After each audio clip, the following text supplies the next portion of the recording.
I started my music when I was about 5 years old, because music is in my family. My father used to play, my grandfather also, but they were not a professional musician. Because I belong to a very priest class family, I am not supposed to take music as profession. But still my father insisted, so now I am very happy that I have taken music as a profession, because nothing like music. Music is the best form of art, I think so. And little bit about Indian music.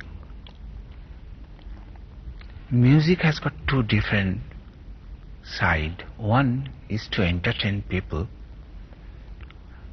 Other, especially in India I am talking, the other side is through music to find out the supreme truth or realization of the supreme soul. That is why meditation is part of our music. It must be there. Very disciplined life,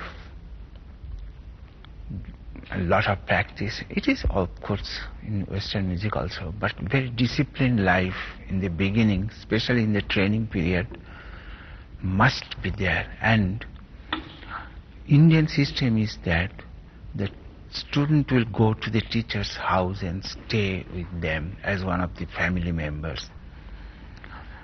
Teacher never accept any money from the student. He will give you clothes, he will feed you food, everything will be provided by the teacher. But you'll have to go through a very, very strict discipline to please him, please the teacher. So then he will tell you and teach you. He will guide you constantly. It's not like that, once a week or twice a week. No, it's not like that. 24 hours under his guidance. He will guide you, he will follow your every footstep, how you are doing, what you are doing, like that. And minimum practice of 10 to 12 hours a day. The thing is that right from the morning till you go to sleep at 11 o'clock at night, just practice and forget the whole world. And when you mentioned before a disciplined life, what did you mean by that? Disciplined life means simple living, very, very simple living. That means, you focus and concentrate fully on music, nothing else. It's better not to read any newspaper, not to go to any movies, not to meet friends. Just sleep in music, eat in music, talk in music, like that. This is the very disciplined life, such as, at 4 o'clock, you'll have to get up 4 in the morning and start practicing different notations, permutation and combination, different scales, till 7 o'clock. Then you take little breakfast for half an hour and 45 minutes. Then again you practice till 12 o'clock. Then there is a short break for lunch. Again at 2 o'clock, again you practice. Of course, in between this practice, about for an hour, teacher will teach you what you will do. And you never thought that this life is a very hard life? Extremely hard life. That is why, very strict, under very strict discipline. Very, very hard life. But as, I used to love music, and I love music very much. So for the sake of music, I was ready to lead this sort of hard life. It's okay for me. And the connection between you and your instrument, is it a very strong connection? Very, very strong connection. In India, it is said, until unless you love your instrument, he will not love you. So first you love your instrument and respect your instrument. So like that, with dirty clothes or with shoes on, we do not touch our instrument. Where we keep our instrument, nobody should go there with their shoes on. So we respect this instrument very, very much, because that's the medium of your expression. So if I can respect and love my instrument, then in return he'll love me. That means I would be able to express my ideas and views through my instrument, and he'll support me. So this is very, very important. I will have to clean my instruments every day. I will keep it in a very clean place, and when I will practice, naturally nobody should come with or should smoke in like that. It's a kind of respect we'll have to do. When you're playing on your instrument, is it for you a form of meditation, or is it meditation? Yes, you can say it's a kind of meditation. Of course, music is music. It's a creative art. We'll have to learn some sort of, scales, raga system, in Indian music. We'll have to practice.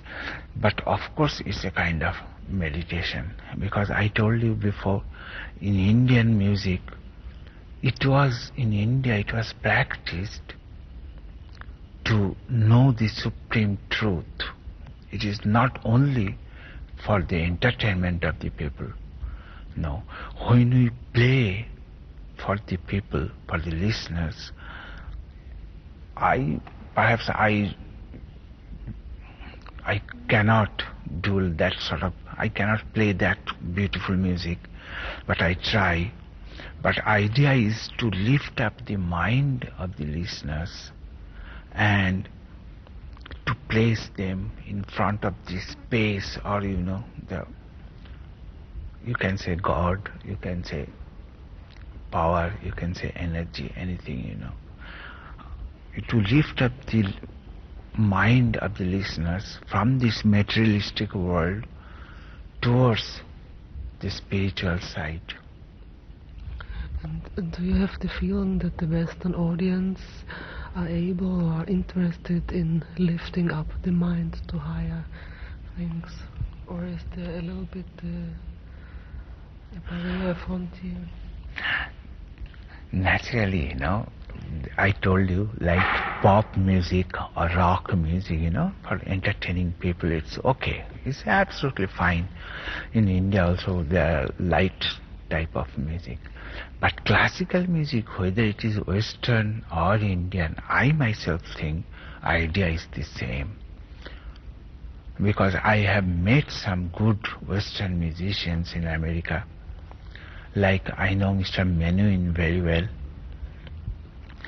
Their idea is also the same, So you have seen perhaps especially in Western music, Western musicians in their old age, they take their instruments and go to church and play. It is not the church or the building. It is, you can understand, he's playing not for the public but for something else. Because through music you can earn lot of money, fame, but that cannot give you satisfaction, full satisfaction of mind. Your mind can only be satisfied when you play for the something else and tell that, this is what I want to express through my music. So it is said in India that my music cannot see him or touch him. Him means the supreme power or the supreme truth or the God. But my music touches his feet. So that sort of meditation is there in Indian music. And I think in Western music also, the musicians, they feel the same way. But do you think, is it necessary to listen the music with the head or with the heart? No, yes. Music is not only notes. That's another very important point. No, heart. Heart. It must come. It's not mathematical calculation. Notes is not only the music. Through notes something else. So it must come from your heart, inside, deep heart feelings, your realization of this world and life and truth. So it must come from your heart. Yeah, but the audience, should the audience listen with the head or with heart or with both? That is why, for classical music, the percentage is very limited. Yes, it's very heavy and deep for the young people. They will not. But that's the ultimate thing. That's why the classical music idea is very deep. But in Western music, in Western world nowadays, lot of interest and enthusiasm about this Indian music. I think music all over the world, it is all same. So I am very happy to come. When I come to the Western world and play for them, I'll be really very happy, and they also appreciate. But naturally it will take some time to understand, But I think it satisfies them. I am also happy for that. Last question only. The title of this conference is Ecstasy of Silence. Do you think is it a very good title for meditation, for the feeling when one is doing a meditation? Yes. That sort of silence is very, very important, because it is said that when you speak, nature stops talking, but when you stop talking, nature speaks. So that sort of silence is very important. So the notes really, they speak of their own language. So if the listeners really, they concentrate and meditate on this music, or any music, I think they can hear much more through these notes. So in that respect, that is very, very, this excessive silence, yes, it's very important.